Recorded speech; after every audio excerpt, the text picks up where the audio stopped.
Ikaw na pagkamiuli Muro kaya kapag itulog mo Syukulog mo na Sukot-sugaw ko mo It's a place for overstimulation It's like a fever dream. It's a fever dream He's like, okay. Yeah.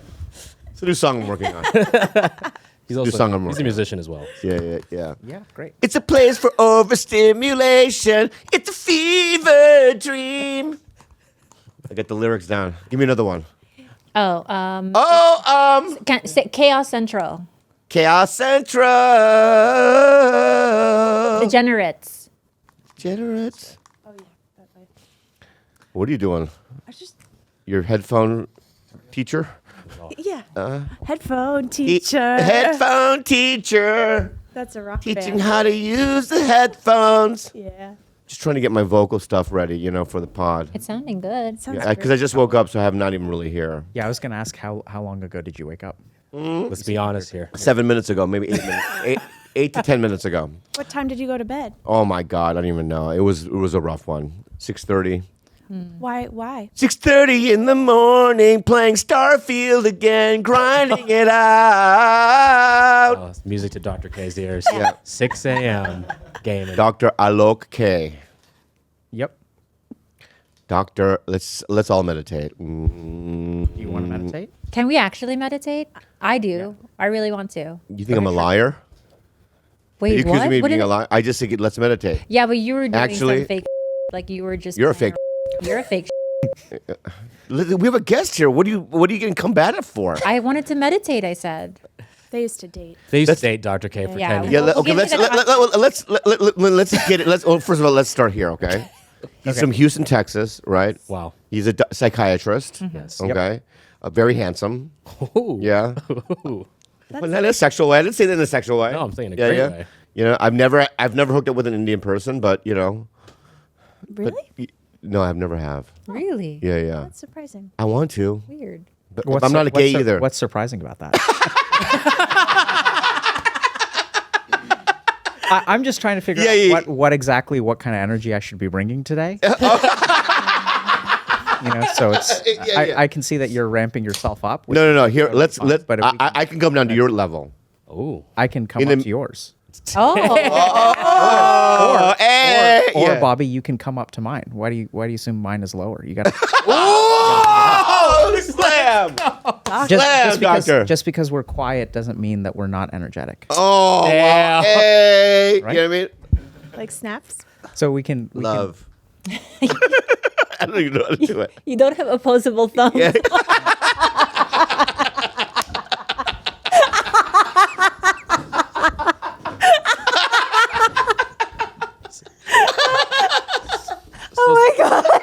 Sorry. What a revelation. He doesn't have opposable thumbs. can't snap your fingers. Yeah, I can't do any of that. Anyway, Yeah, so if you're sorry. it's all good.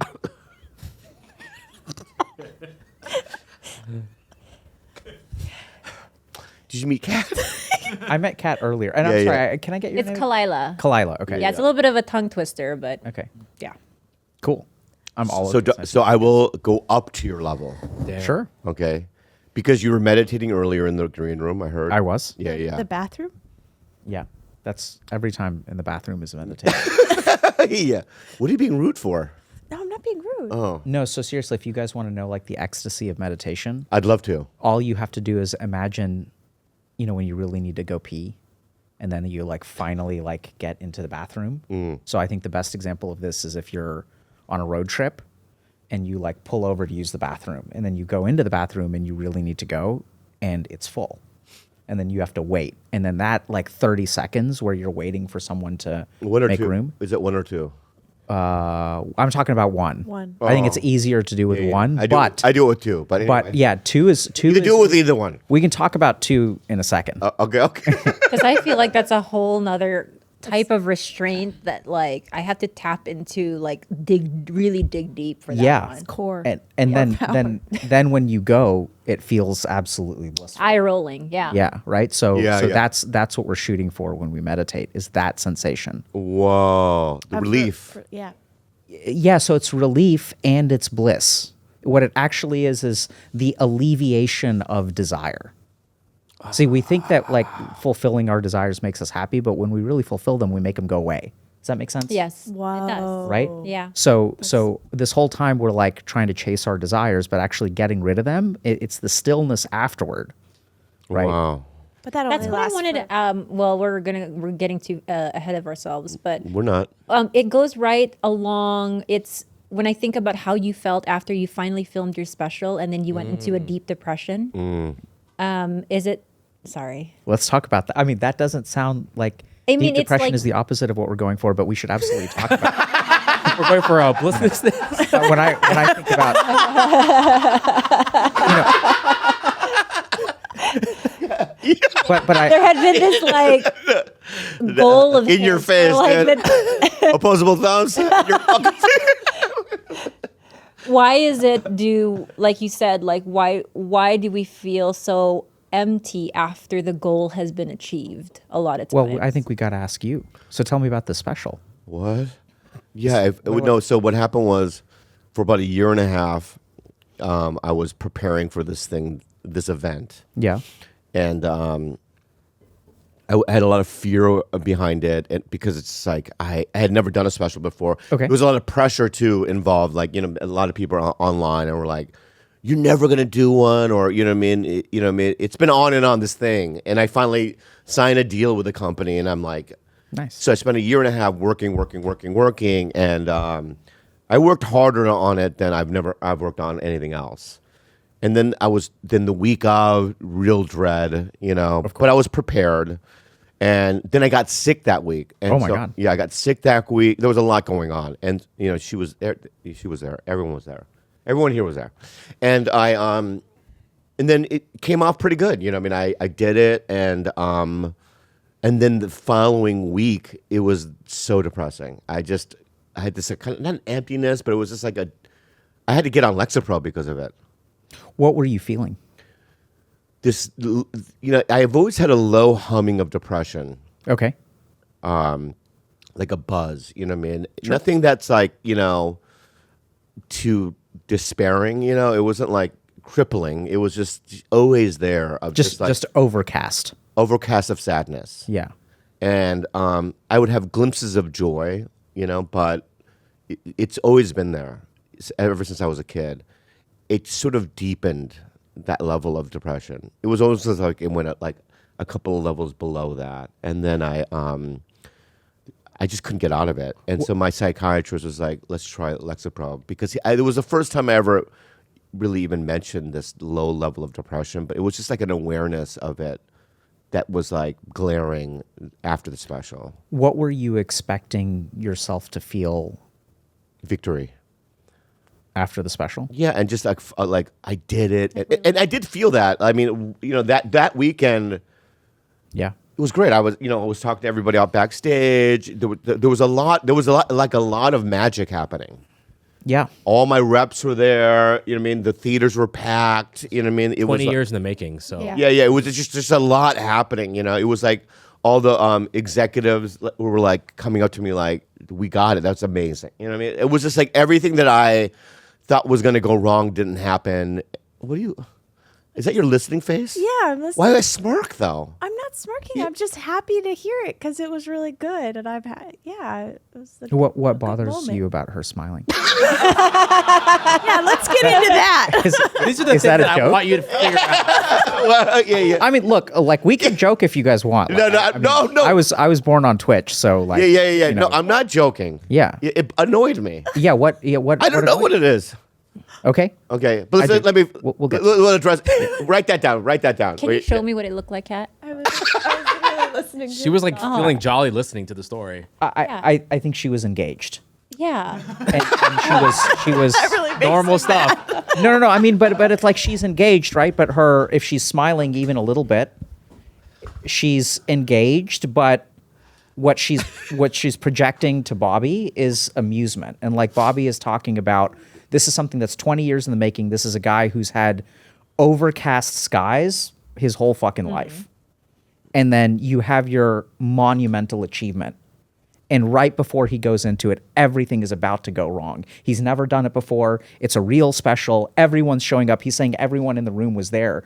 That sounds supportive. It's fucking terrifying because when he fucks up, because he's sick, right? He's never done it before. He's practiced. Everyone tells him he's going to be great, but he doesn't know that. Yeah.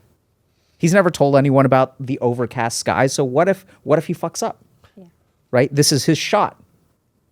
And then it's magical. And everyone is celebrating, and you feel those celebrations too. Sorry to get into it. But then the next day, the one thing that doesn't change is the overcast skies. Mm-hmm. Right? And so when we spend 20 years of our life building up to something, we think it will change something fundamental within us, but it doesn't. And then what do you do? Yeah, what do you do? Right? Because now you have achieved. Everyone told you, oh yeah, like Bobby, the reason that you're unhappy is because you haven't made it quite enough. Yeah. And then you make it, and Amen. then you wake up the next day, and the clouds are still there. And then you're fucked. It's just, what's so? See, that's what I'm saying. At the same point, when I was telling my story, that's when you were smirking. You smirked at the same exact point. What the fuck is your problem, Kat? Do you think that is a rational response? What do you mean? I think that it is very easy for someone to burst out laughing. If someone bursts out laughing when we talk about the depth of how someone is fucked, I think it's a not inappropriate reaction to get upset with that. Okay. Not to make you the bad guy. He loves it, though. But it's not an appropriate reaction. It's not, and it's unhealthy. I know you guys, y'all all do this thing where like he's like mad at you, right? But this is a fucking comedy podcast, so then everybody laughs about it. Yeah. And this is the one time during the comedy podcast where if you laugh, he gets mad, which is weird, right? Sometimes he hits me. Is that normal? I don't hit you. That's insane. So now you're clapping back. You see that? You're clapping back. Like, yeah. Let's talk about her. No. Look what she's doing. Yeah. Fucking lobster hands. So this is important, right? Because if he's bearing his soul and you laugh, which I think like we all use humor as a defense mechanism, and then now like I make you now the lens is on you, and so you're like, okay, let's divert the lens off of me. Oh no, he hits me, especially in the climate of the Epstein files. Yes. And so he is a man, and so my God, now what are you accusing me of? Yeah. Anyway, let's. All right, so let's go back to the special. All right. Okay. I apologize. I'm sorry too. That's what I wanted. What was that just now? I don't know. Yeah. What is that? I don't know. I mean, I don't either. Because I can't tell. I feel like y'all are deeply uncomfortable, but also authentic. Like I think that was like I know we're pretending to joke, but I think if people are watching this, like there's actually something really important about that exchange. Yeah. Actually, now you can see it in her face. You see it? Yeah. That doesn't bother you now, right? No. Right? There's something really genuine. Yeah. It's so funny. I think what you're like. I guess this is what we're doing today. Yeah. He's like, I'm here to talk about my book. But we're going to talk about your book. Why? No, but you just put a spotlight on a behavior. Yeah. Right. And the thing is that I don't think anything I do is real. I think it's all deflection. Yeah. I think it's all like, you know what I mean? Yeah. Not listening. I think it's a lot of, and it's very glaring. Yeah. I'm like that with like I was with Eric Andre the other night, and I hadn't seen him in years, right? And he kept pulling my shirt up repeatedly, you know what I mean? Right? And then it was really awkward, you know what I mean? He was like kind of, and it was like, and I realized that was my relationship with every comedian. There's no, how are you, this and that. It's just play. It's all play. It's all like, you know what I mean? Let's not think about what's really going on or being in the moment or feeling or anything like that, you know what I mean? Or sharing things. Sure. And it's like, I don't have, in AA, I do have deeper relationships, I think. But with everyone here, I don't think it's real. I mean, I've been trying with Gilbert. I've been trying with Gilbert. Oh, I mean, What do you mean? you guys. No, with you, it's fine. What the hell? What the hell with the disposable thumbs? We were, Dr. K, for some context, we were together for a decade. Okay. Yeah. And now we're. I think you know what would be fun is if you guys, Please tell us. if you guys don't give me context. Oh, okay. So what do you think our relationship is, Bobby and I? Give me time though. Okay. Yeah, you got to give him time, dude. Okay. Just relax. keep it Yeah, you quiet. want AI. We'll see if I can figure it out. Yeah. Yeah. Okay, so We're together for a decade, but decade. aren't anymore. Aren't anymore. no. And now co-host a podcast. We co-hosted while we were together as well. Okay. Yeah. We'll get into that later. Yeah. Did you see his brain went? Yeah. That's interesting. Yeah. Well, it's business. Ew. That's so not how I see it. Yeah, right. It's business and pleasure. No, it's business. I'll tell you what it is. It's This is- No one's this asking you what it is. Just listen. business and family. It's business and family. tough nut to crack right here. Yeah. Yeah. That's what. Let's go back to the. Yeah, okay. All right. Let's So start special. somewhere. what? Stick to something. Can we get a clap? Can we do one more? Yeah, let's do a Hot proper Dr. K? intro first, can we? We did it. No. Okay. We did not. I think we can do an intro if you want to, but I think I have introduced myself if people are listening to That's this. exactly how I felt about it, Dr. Right? K. So, I mean, God, I love you, man. You're a good guy. Dude, What? nothing. Dude? Nothing. Okay. I'm starting to love you too. I'm getting there. Yeah. Not quite there yet. I think I'm going to get there though. You'll get there. I think you'll get there. Yeah. Everyone gets there. What? That's weird. Yeah, that was the wink. The wink was weird. It's bro code. It's okay. bro code. It wasn't dude. weird for Yeah, me. it's Okay. a code that Yeah. you don't fully understand. Yeah. I winked at him too. You guys didn't see that, but I winked at him. Right, Alex? Yeah. It's a language. Did you guys see the don't- wink? I saw. Yeah. You don't fully understand it, but you all got it, right, guys? His is also way more subtle. Yeah. Yeah. Come on, guys. Who? Okay. So,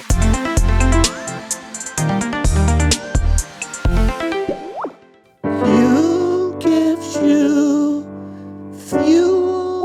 Ooh, yeah, Papa. Mornings are very chaotic. Sometimes you wake up, you got to get ready, you're late for work, you got to drop off the kids, you're just not really thinking. You know what you miss the most in the morning is breakfast, is eating a meal. You always skip meals.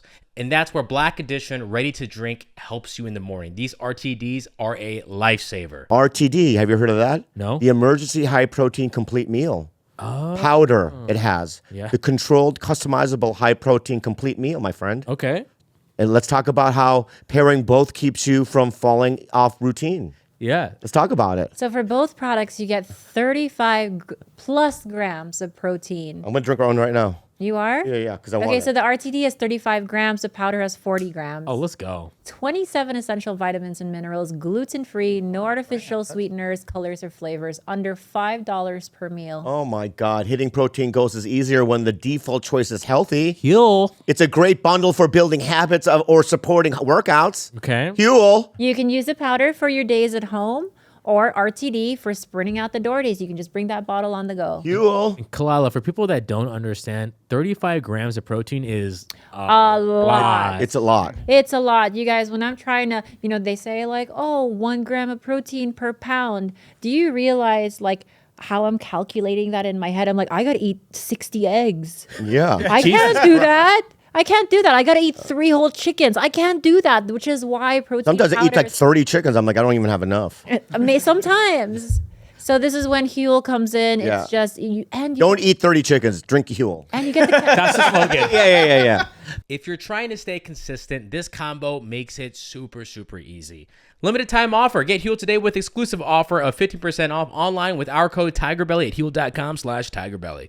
New customers only. Thank you to Huel for partnering and supporting our show. Get it. Hims. Hair. Hims. Hair.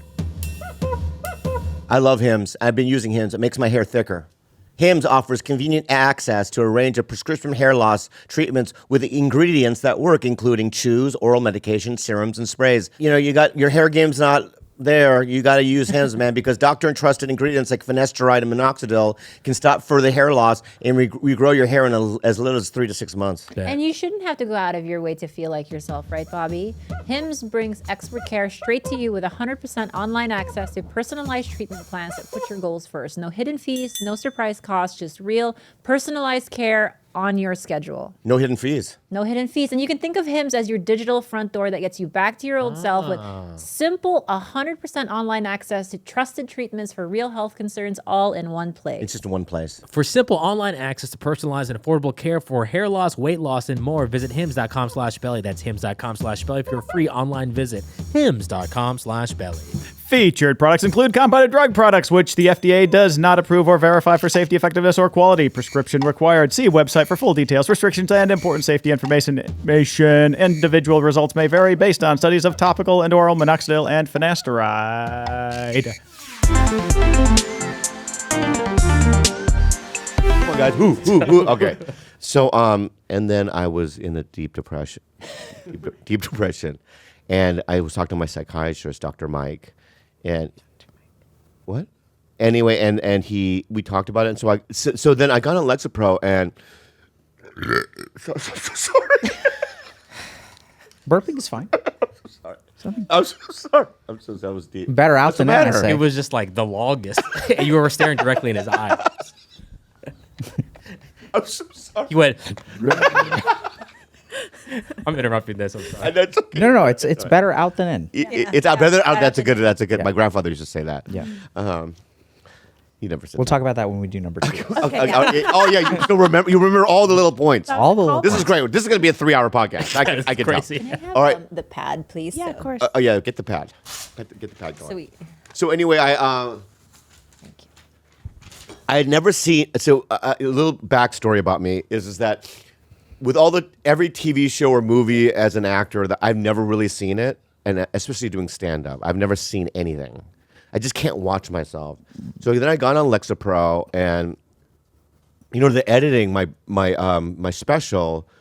I have another podcast called Bad Friends. On the second floor of Bad Friends. oh, okay. So I just can go up and watch, you know what I mean? So I watched the whole thing a couple of times through. And I don't know if it's the Lexapro or my growth as a human being. I think it's the Lexapro. But I can sit there and watch it and not really judge it.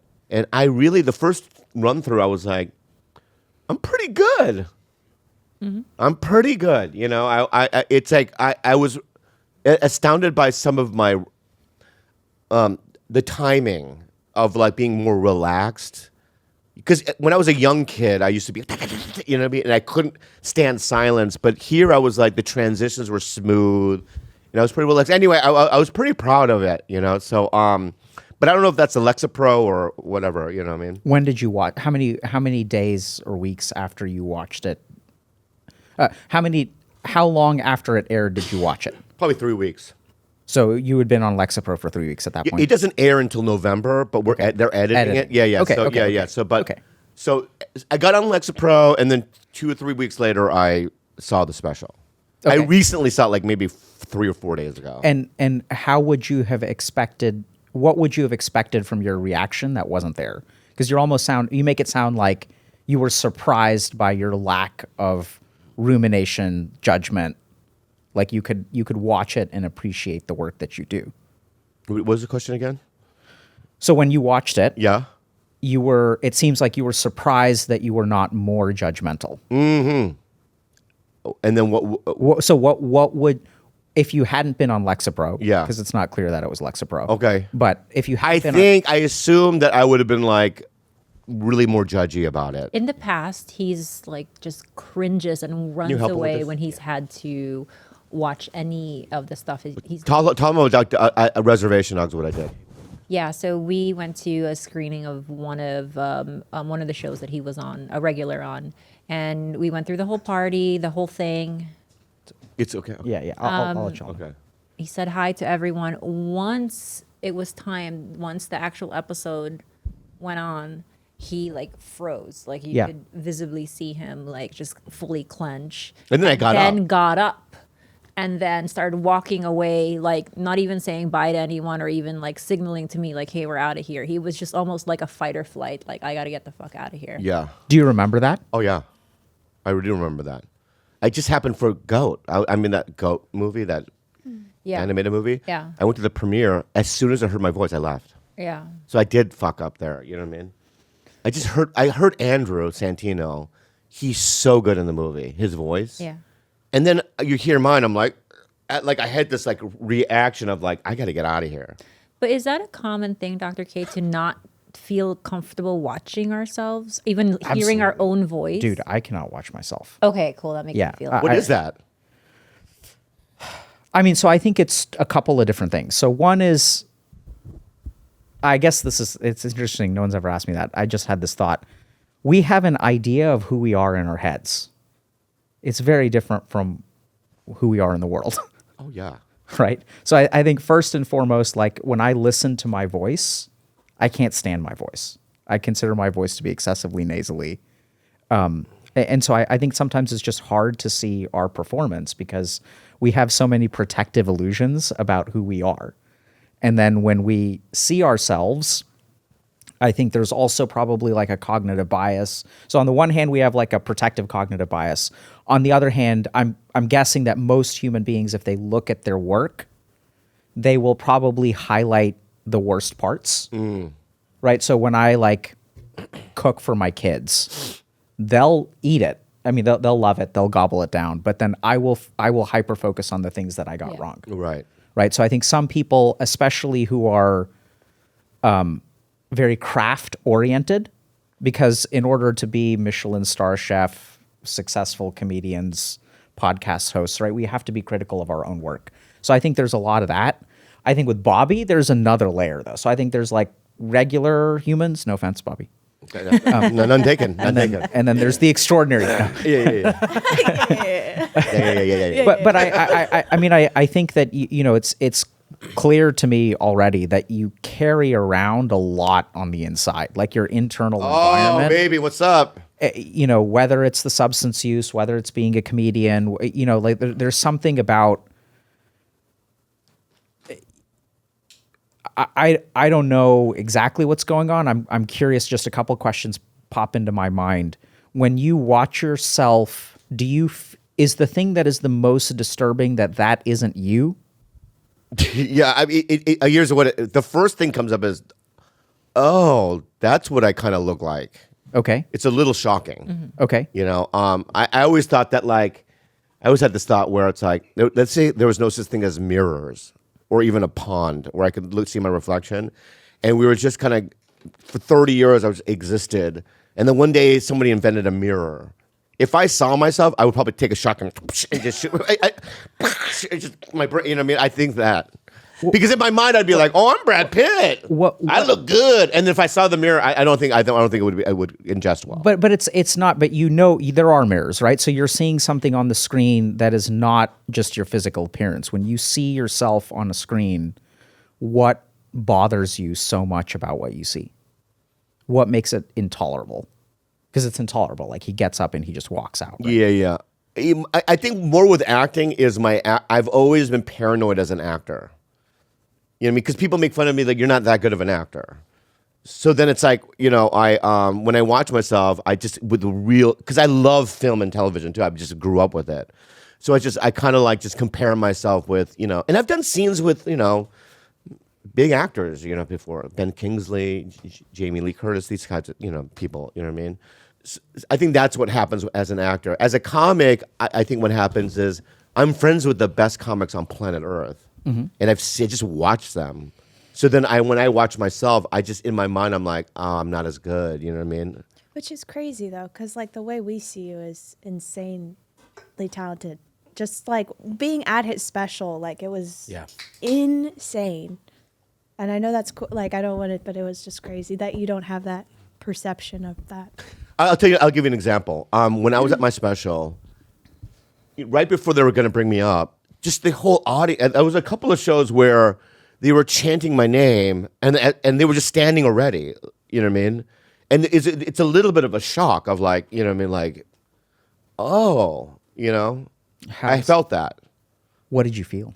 Like, oh, people like me, because you don't get that at clubs or. Did that feel good?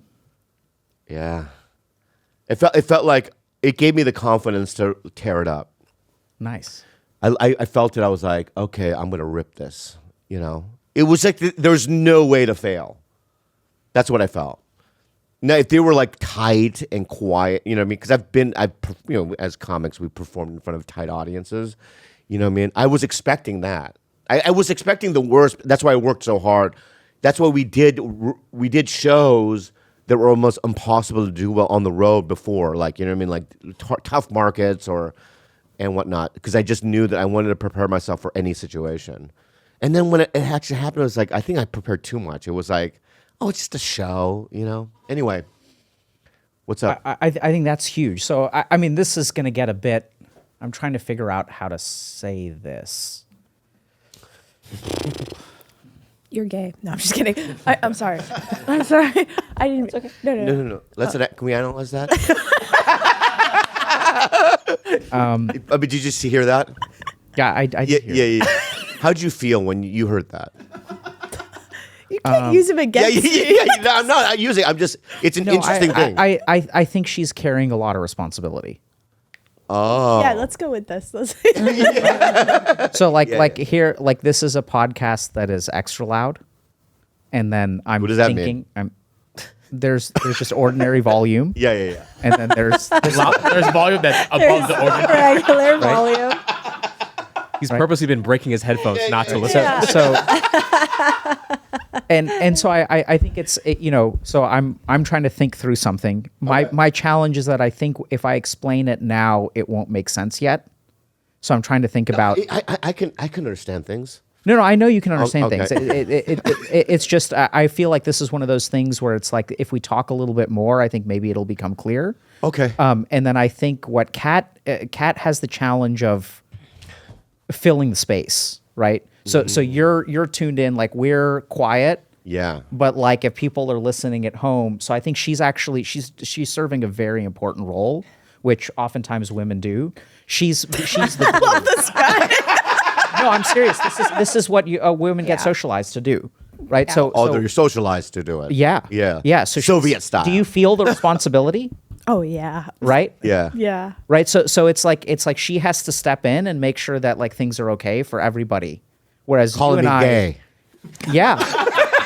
Actually, yes. I mean, if you think about it, it's such a low effort joke, right? No offense, but right? Let's say this. When in It's doubt, the lowest effort of a joke. right? So It's the bottom of the barrel. Yeah, Can we say it's that? like, it's like okay, good. in case, like break glass in case of emergency. Exactly. Call somebody gay. Right? Like that's what happens. Yeah. So like a primal. This actually signals to me that she's trying really hard. That's not trying hard. No, I mean no, because yeah. dude, she's good, right? So if she's trying hard, Yeah. and she produces such a shitty joke. That's like you're at the bottom of the barrel. bottom it's like of the barrel, bottom. desperation. Yeah, right? desperation. It's Yeah. not. It's not. Okay, I think we're done. Okay, we're done. Open Mikey. Okay. You know what I mean, yeah, I get it. Yeah, I get Go what back to you're- his depression. Khalyla next, okay, Kat? Yes, please, yeah. Okay. Yeah. Oh, I Yeah. have a lot of questions. I came prepared and loaded. No, but let's do the bottom. Yeah, so I guess this is just what I'm going to say at this point. So like I know this is going to sound kind of weird, but this comes down to like who you are and like what people are, okay? So the first thing that I want to point out is you are so worried. So like anxiety and rumination and thoughts in your head of living up to a standard. So in our own head, we have an ego. An ego is like an identity of what we think we are. The crazy thing is what we are is not what we think we are. I know it sounds like really simple, duh, but like the moment that you heard people, so high expectations makes you over prepare. High expectations makes you paranoid. High expectations makes you anxious. When people are laughing and clapping and chanting your name or whatever they're standing, right? You would expect in that moment that the expectations are actually at their highest because you're about to go on stage and everyone is already excited. So you would think that would trigger a crisis in your ego, right? Because this is like now the expectations are like here. It's not like expectations over 6 months of preparation, 18 months of preparation. It's like, oh, fuck. These people are expecting me to show up and laugh, right? So then something really cool happens where if you step away from ego and into yourself, and that's what you did, right? You were like, this is just a show or something like that. You said something that was really simple that actually wasn't about you. It wasn't about whether you can do it or not do it, deliver or not deliver. It's like, I come on stage. Okay. I come on stage. Period. I was trying to think about whether that would sound bad or anyway. So now I'm stuck. When you come on stage, you show up on stage. Dude, the way his face is like. Sorry, I'm processing. So when you come on stage, go up on stage. When you go up, Yeah. Go up. Get hard on stage. yeah, when you go up on stage, right? So there is the actual performance of the comedy. There is I would say the embodiment of the comedy, right? So if people are expecting you to embody the comedy and you embody the comedy, then it's fine. Yeah. But I think what you're reading, can I just say Yeah. a couple of things? All right. Number one, it's that as a comic, I know how to read a room. Mm-hmm. Right. So it's like when they were cheering and they were like the energy, Yeah. I just know what that is. Right. And I read the room. It had nothing to do with like, you know what I mean? Rising to an occasion. exactly. Yeah. Right. So you were, and you want to say a couple things. Another thing, God, you're so good. The second thing is that I don't know what it is, and I think that I always tell younger comics, I go, it's not the funniest person that makes it in the business. It's not. I knew so many people at the open mic stage growing up where I was just like, oh, this person is a star. They're just the best jokes. They have the looks. They have everything. But the difference between them and me is that the guy that makes it is the person that can perform under immense amounts of pressure. There are just some people that are like really good, and then when the Tonight Show comes out to go see them, they just can't do it. They're not themselves. I mean, they crumble under the weight of it. And the one thing that I'm pretty 90% of the time I've always hit the ball. In the right moments, I rise to the occasion. Like I did the Tonight Show when I was a kid, and I knew that I had to do well, and I just rose to the occasion. I did it. You know what I mean? So it's like, I don't know if I'm not the most talented. I just can just do it. You know what I mean? In terrible situations. You know what I mean? Yeah. So I think that's actually what's so scary, right? Because you can't control who shows up.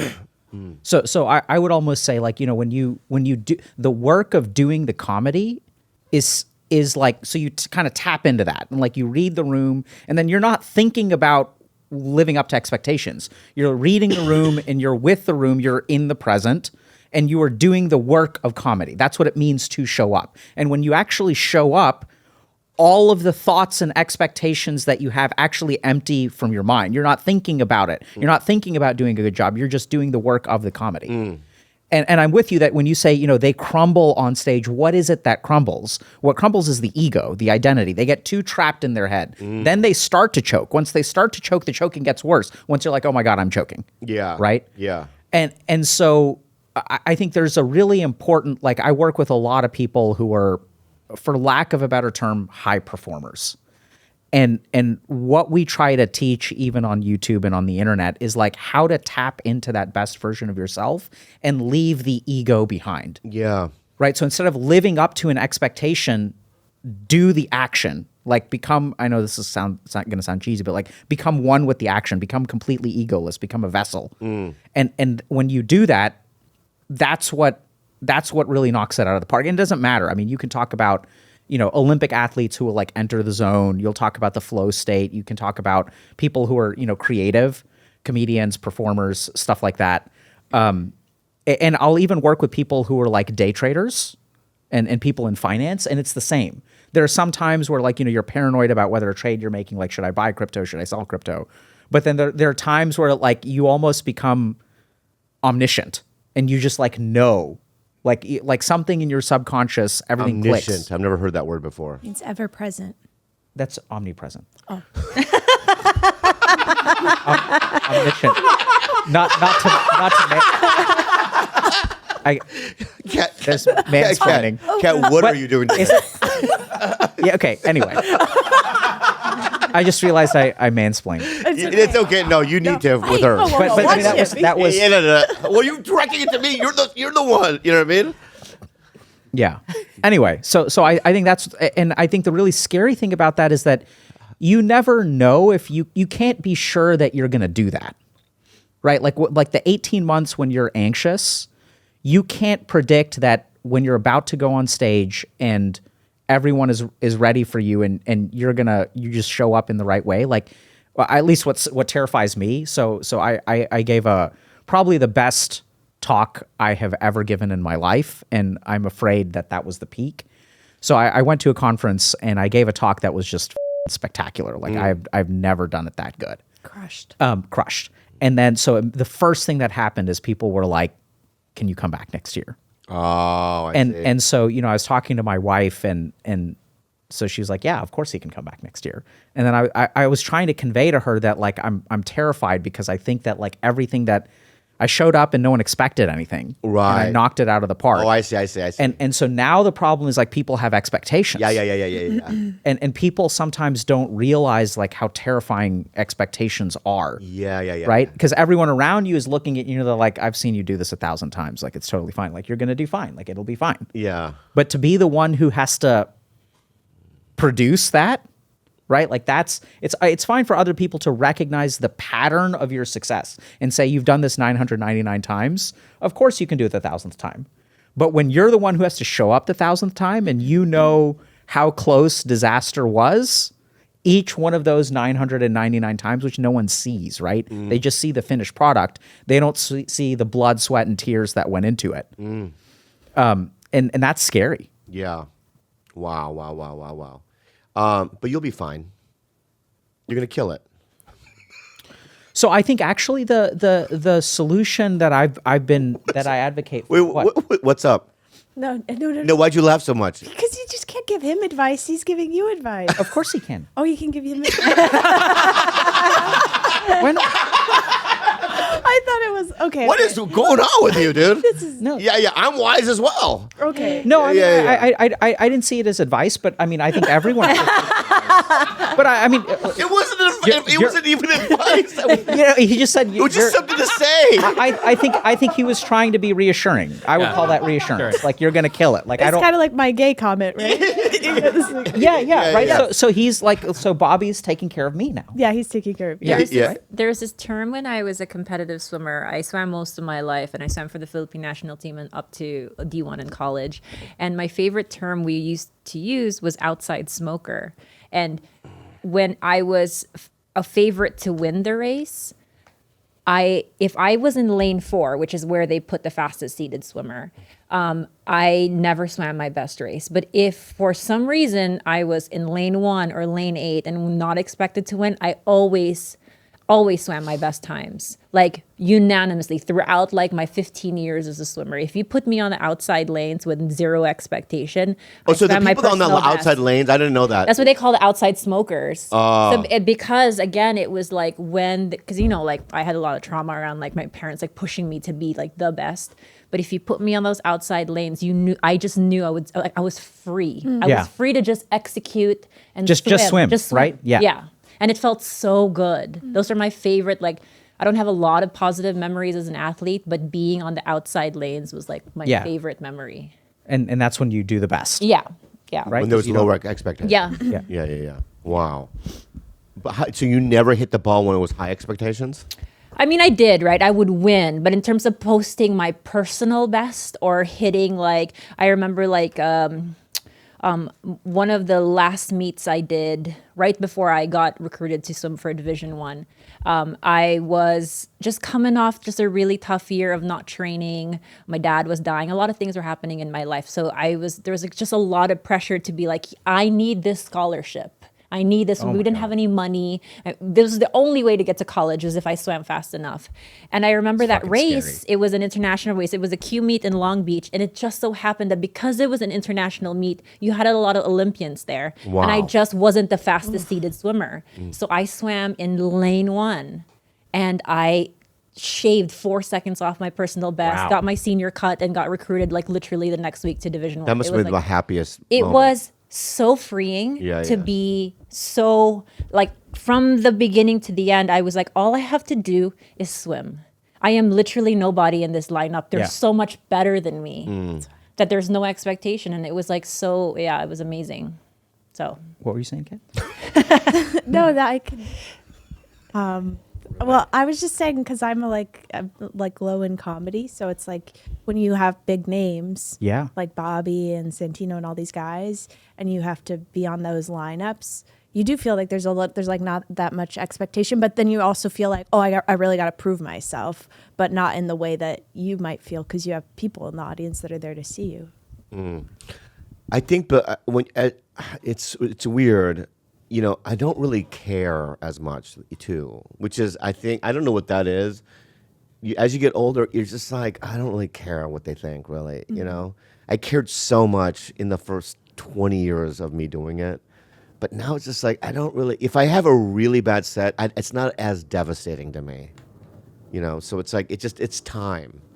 And I think once you get to like a certain level, you're just kind of like, okay. You know, I'm not going to fucking beat myself up over something that's going to... You're going to be doing it for the rest of your life. Think of that. And also the things that, like, I don't remember... I've done thousands and thousands. I don't remember any of them. I don't remember any of the reactions. People will come to me like, hey, you know, I was there, Boca Raton, 92... 2002, you know what I mean? Second show. I'm like, I don't remember that. Yeah. I was in Boca Raton? Is that the first time you said that? Yeah. It was the first time I ever said it. Boca Raton? yeah. is that how you pronounce it? Is that how you said it? I never heard it, but yeah. What do you mean? Boca Raton. Yeah. Yeah. Florida. Yeah. Hey, I did it Italian way, you know? But anyway, sorry. But you have notes? Oh, I have so many questions. Okay, go that ahead. I haven't even like, Let's but go. I feel as though it would make us hard pivot in a pivot. different direction. Good. Well, there's other things, but go ahead. Okay, so we're gonna hard pivot from your special because I have so many questions that might be rooted. Well, let me ask personal this experience. for Dr. K. Are you having a good time? What do you think? I think you're great. This is so much fun. I think it's great. Yeah. I'm having a good time. Yeah. Yeah, I'm most worried about you. No, because you're the one who unfortunately gets, you know, you've become the villain. We've like villainized you a little bit. I'm serious. So I'm gonna try my best to help you feel more comfortable. Oh yeah. And now that I pointed it out, now you're even more uncomfortable, right? Because did you feel being villainized a little bit? Be honest.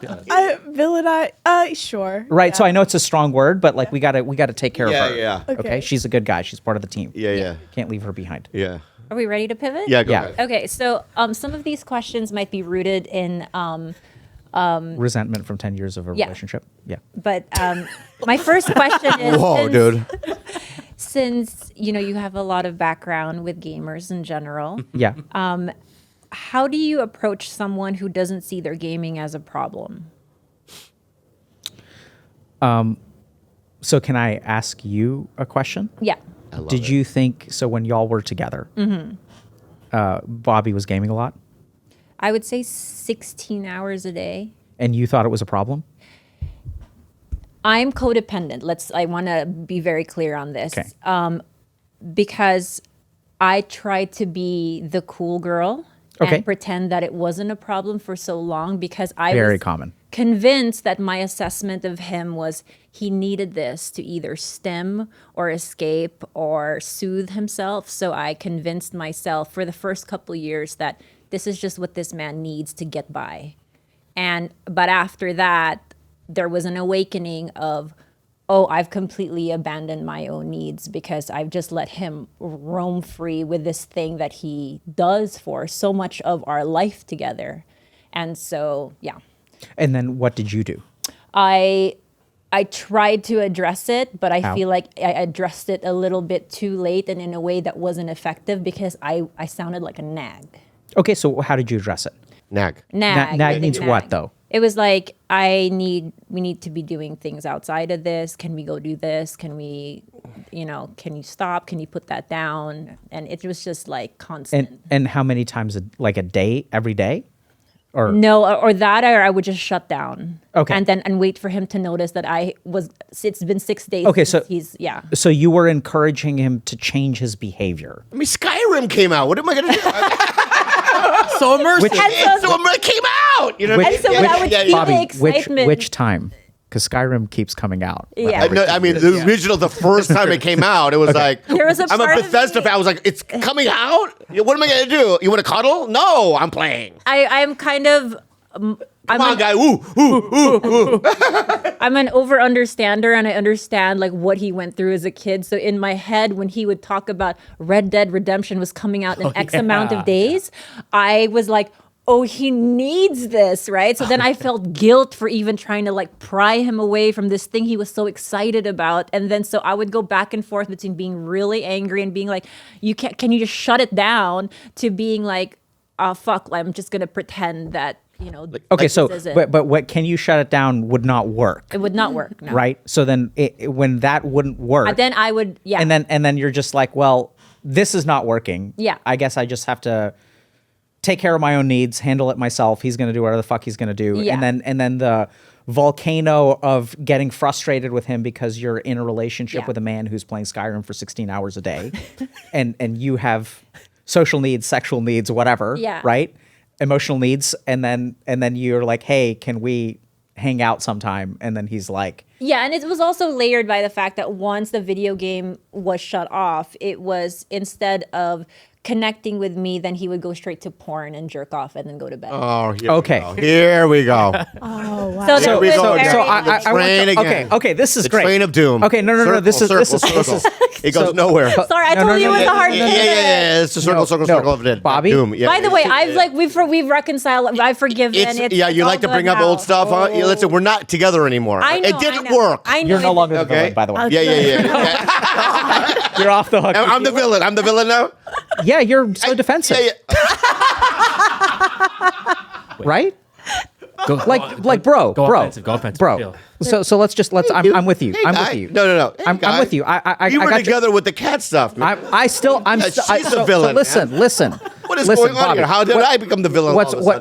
sudden? No. But she villainized you. She villainized me. Hey, I know, but that makes you the villain. She's the villain. Wait, No. villainize that. Yeah. Okay, Yeah. let's She's okay, dude. Wait, so, by the way, you're free to villainize me back. It's a fair game. okay. bringing up old guy. No. I know. I know. So step number one. No, step number one. She's still the villain. No. Yeah. Well, wait. Just as soon as she'll become the villain soon enough. On her own.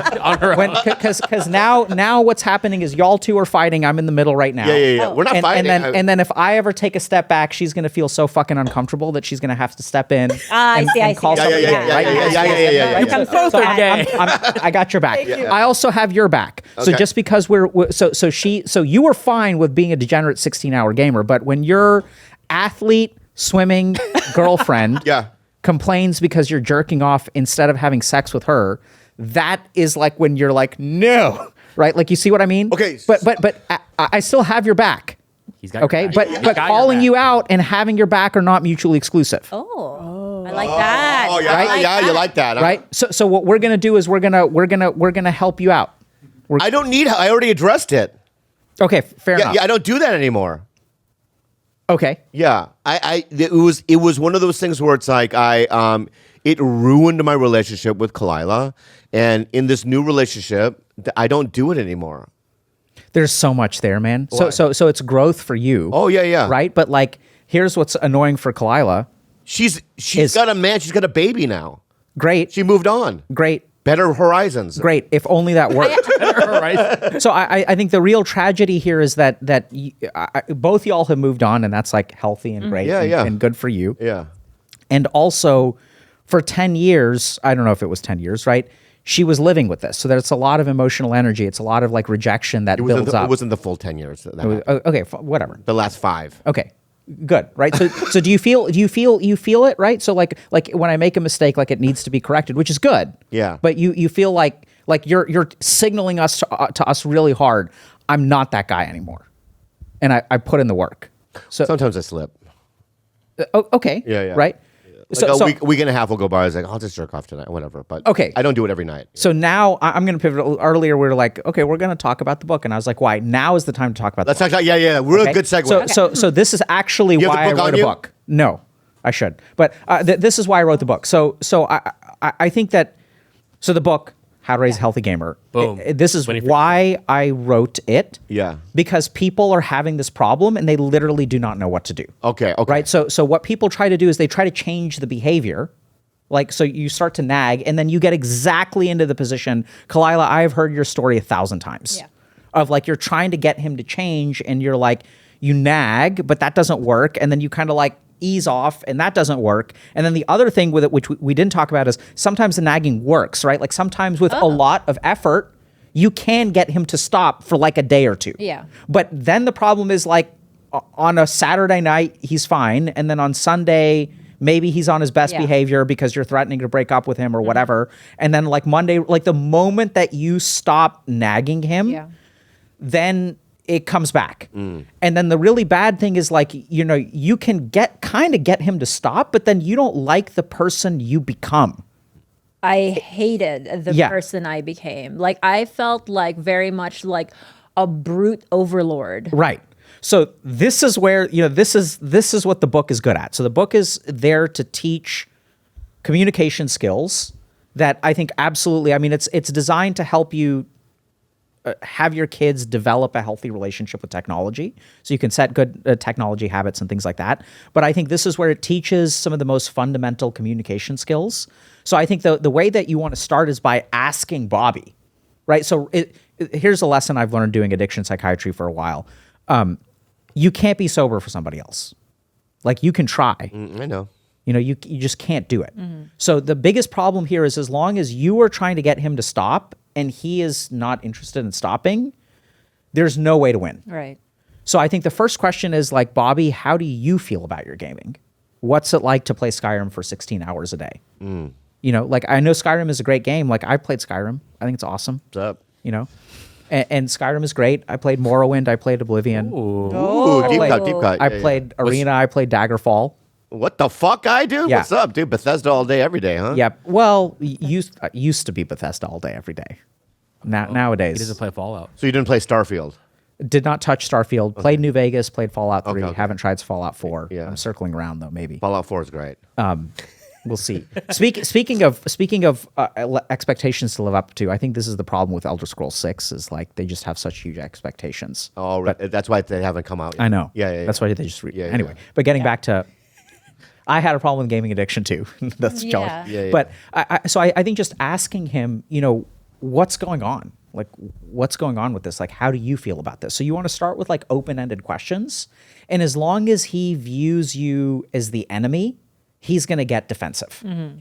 And we're even seeing like an echo of that come out in this conversation, even though y'all have moved on, right? But you see like the little bit of the resentment comes out, a little bit of the defensiveness comes out, and y'all have absolutely moved on. I'm not trying to demonize No, it. you're right. I'm sweating. Like even just asking that question, right? Like it throws me back into the scenario of exactly. Like, so that's what happened. We get thrown back. Yeah. We get thrown back, right? And Bobby is signaling to us, and it's important to acknowledge that, right? He's not the person he used to be. And you guys he has grown. Y'all have moved on. He's in a new relationship now. He's been sober for 4 years, right? Yeah. 4 years. Sure have. And so there's a lot there to be proud of, and we'll get to that later. There's a real lot to be proud of, Yeah. You're on the verge of tears? No. Okay. I'm just like going through something right now, man. Yeah, what are you going through? Rage. Okay. What are you angry about? This whole scenario. What? It's like, she brought up old stuff, man. Yeah. And I ruined our relationship. I accept that. I changed my behavior too late after, okay?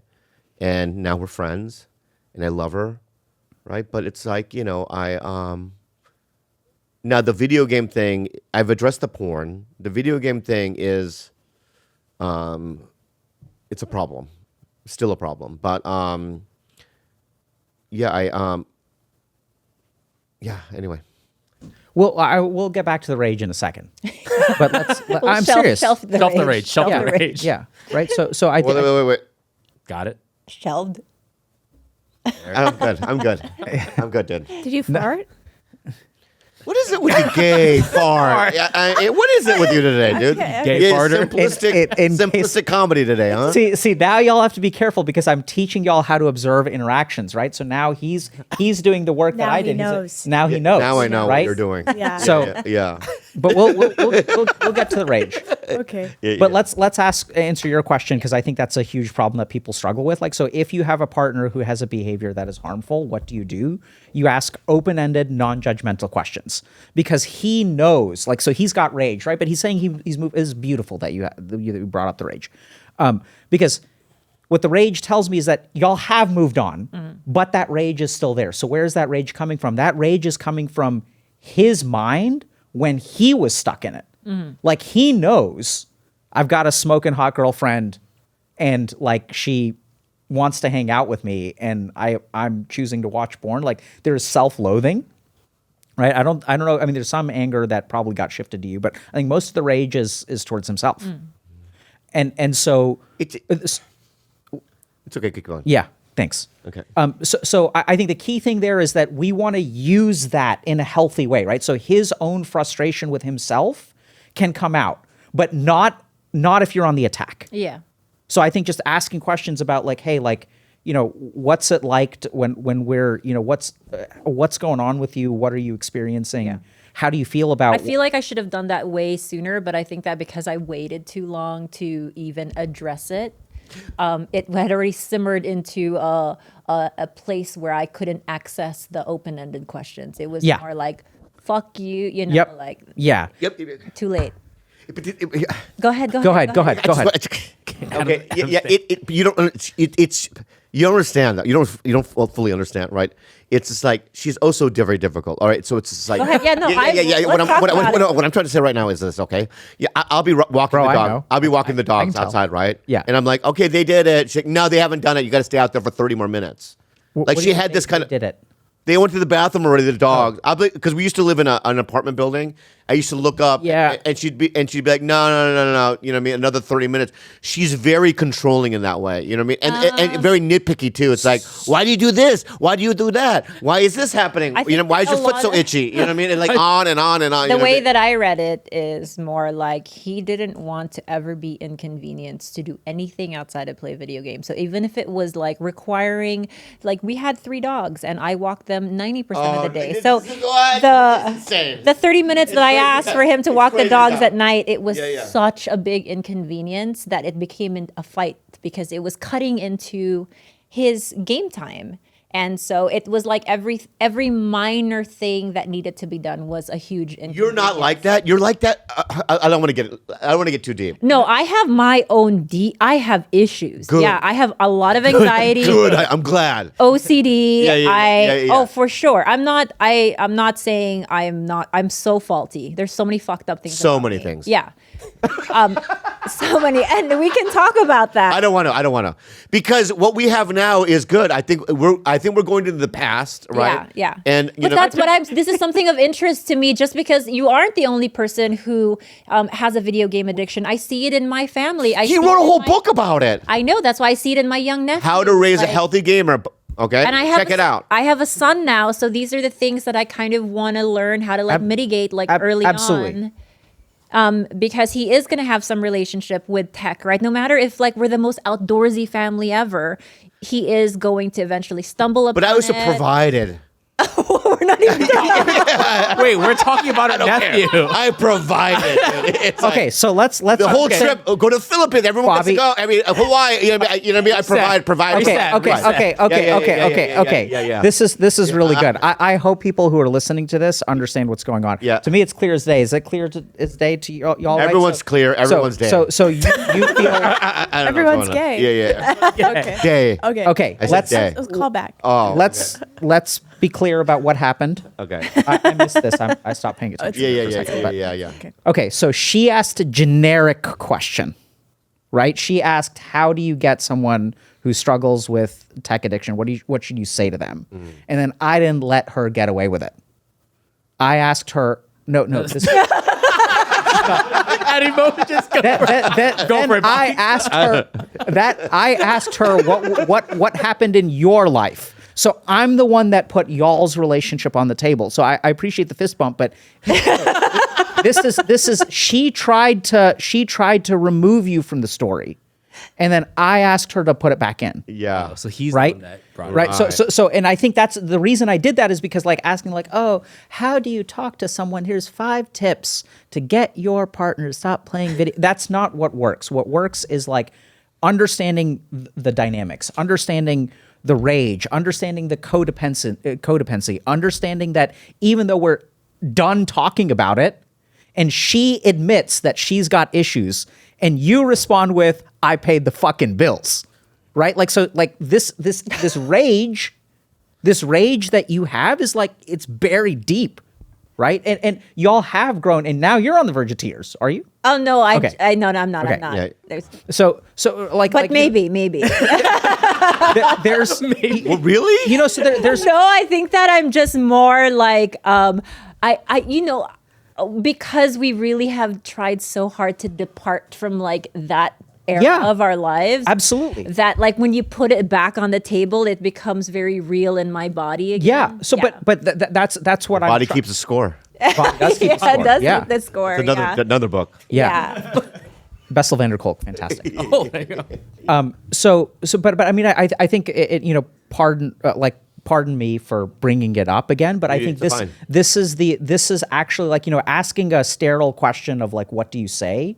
And just say this does not even begin to capture the emotional difficulty of struggling with addiction, right? And there's like this other element here of like, when she can't control one part of your behavior, she is going to displace that frustration and make sure you walk the dog for 30 fucking minutes, whether it's gone or not. Right. This is something that I see a lot. Frequently, I mean, it's not all, the things are not always gendered this way, but frequently I see this in female partners of men who have substance use problems or things like that. It's like, you're going to draw your line in the sand, Yeah. right? Because you may not be able to win on this front. Yeah. But when it comes to this front, like, I'm going to draw my line in the sand, and I don't care whether they've gone, or if they've pissed, they've shit. 30 minutes to 30 minutes. You can't even give up 30 minutes of Skyrim. There's so much anger into Yeah. that, and then that comes across as controlling, because in a sense it is. But it's the emotional energy behind it.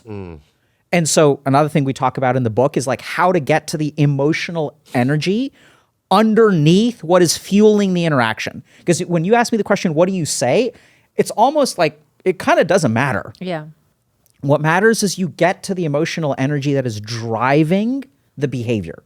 And once it comes to the surface, people are just more willing to be flexible. They're more willing to hear you out. They feel more understood. I know this is like actually kind of a tricky situation here that we're in right now. I don't know if it feels that way to y'all, but I mean, it is. And so, you know, but like, as I'm calling attention to like the various emotions that people are feeling, it becomes uncomfortable, but like, we gotta like let it out, you know? And, Yeah. and then it's tense for a while. Like, it was like, you guys were like, we had an insight into your life from like 5 years ago or 10 years ago or whatever, Yeah. right? We saw just a glimpse of what would happen in your kitchen or in your bedroom or whatever, when he's Yeah. walking in with the dogs and you're standing there at the doorway and you're like, it hasn't been 30 minutes. Right? Like we just saw a glimpse of that, and it's like ugly. And I don't mean that in a Yeah. bad way, but like, this is what Real human beings ugly. are, right? Yeah. When we're frustrated with each other and, Yeah. and we're not happy, and like, and you hate the person he's turning you into. That is such a huge theme.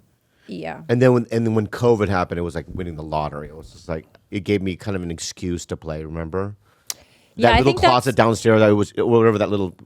Yeah, I think that was that was the end. that was the beginning of the end, even Beginning of though the we end. didn't know it at that time. Yeah, yeah. Because It was then beginning of the it end. was, he didn't have to go on the road, and it was like on full display, his addiction.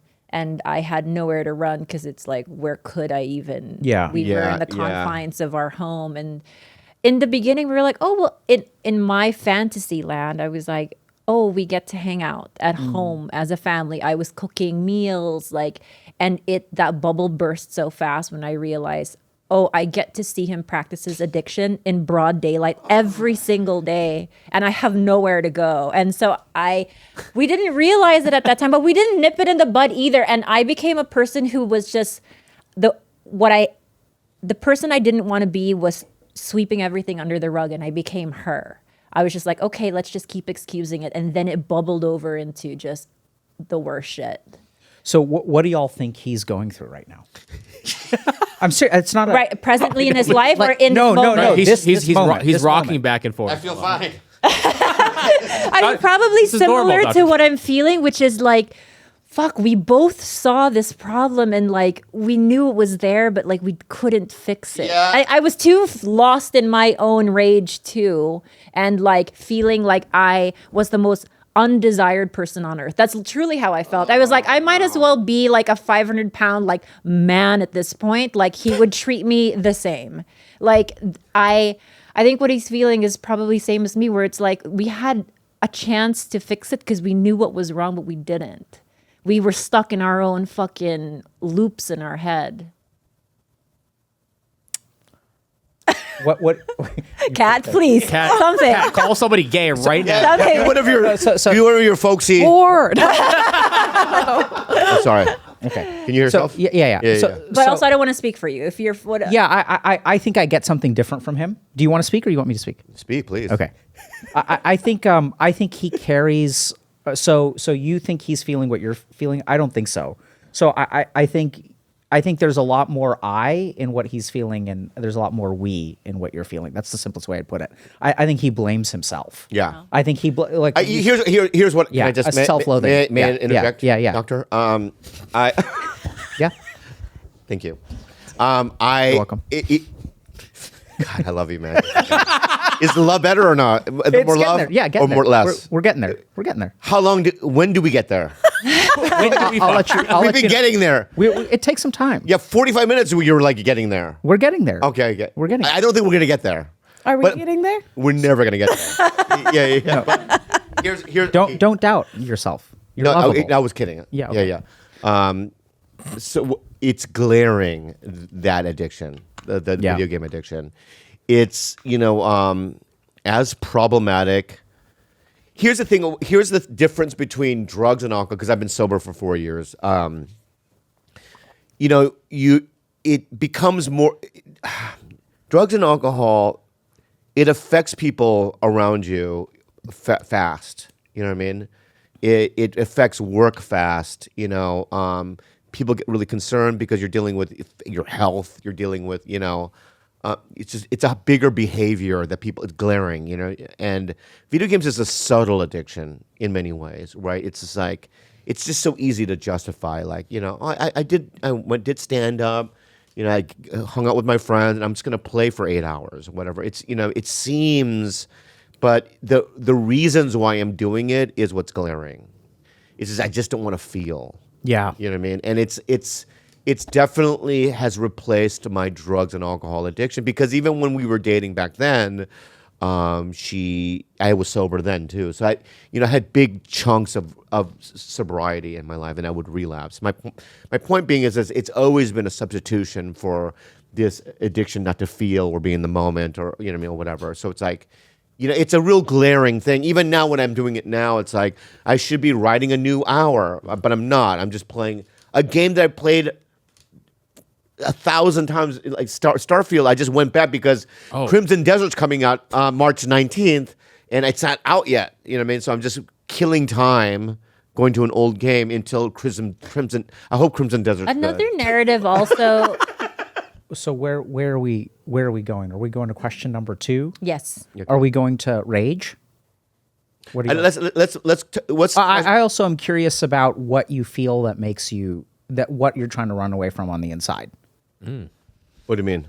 Right. So you mentioned a couple of times that, like, when we play video games or use substances, like, you're just trying to get away from, like, something on the inside. I just don't feel. I think.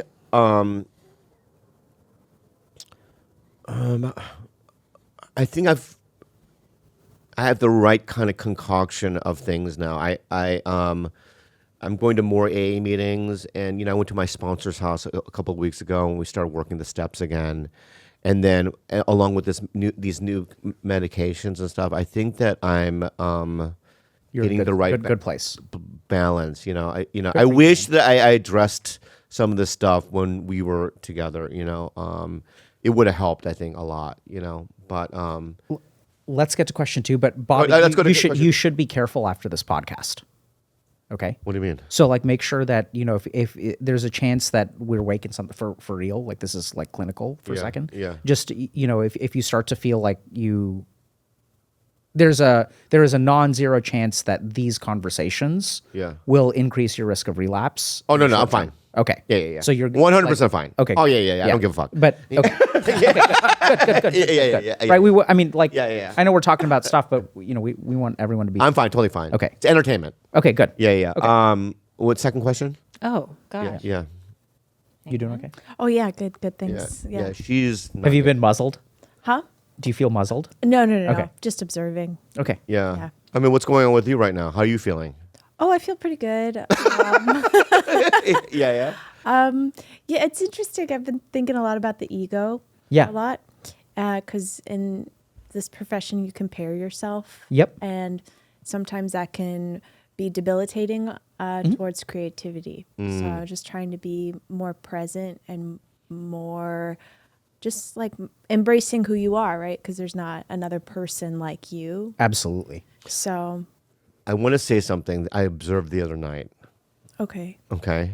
This is a good thing. I'm not saying something negative. Okay. I get scared. Yeah. You like did a full body clench. I know your whole body like. Yeah. I mean, you had your notebook, or whatever. You're running around, right? And you're hosting huge shows. Like she's now hosting, like, you know what I mean? Jay Leno's on. I mean, all these big names, and she's right. I mean, these huge shows, and she's very beloved at the Comedy Store, and she I can see you running around and your excitement, and you're in this big dream state, and I envy it. I remember that. I remember like in that period where anything can happen, right? You don't know yet, but you can see yourself rise. You feel the rise, right? Yeah. And then you feel the other people around you resent you. Yes. Yeah, but it's still like, no, I could feel it. I can sense it on your behalf.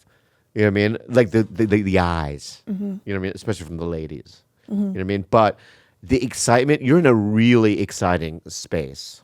But it's scary. But I'm telling you right now, you'll never get that again. Really feel this. It's so fun that anything can happen, because when it does happen, it's a letdown, baby. Special. Yeah. So what I'm saying is that this feeling that you have is everything. This is as good as it's gonna get. Bobby, can I do something real quick? Can I whisper? You can do whatever you want, guy. I'm going to whisper a question in your ear. Oh, I want you to love ask. whispers. I want you to ask her. Why can you ask her? I want you to ask it. Let's make noise. Do. There we go. Okay. Ask that question. I know what. Can I do it on my own time, guy? On my own time. I'm sorry, I love you. Yeah. What's scary about it? You don't. There's just more pressure, more eyes on you, and I don't want to fail. I feel tired from like just feeling like, yeah, you're just. I feel there is. I know you have like an insane amount of pressure on you constantly, but I feel like there's like the first time there's like a few eyes on me, and I feel just scared to mess it up, or being compared to, or it's. I know we have to be strong and be like, oh yeah, I don't care what people are saying about you, but it does when you hear people talking about you or this and that can be scary. Yeah. I see. No, that was good, right? So I think You didn't. Yeah. You didn't what? You.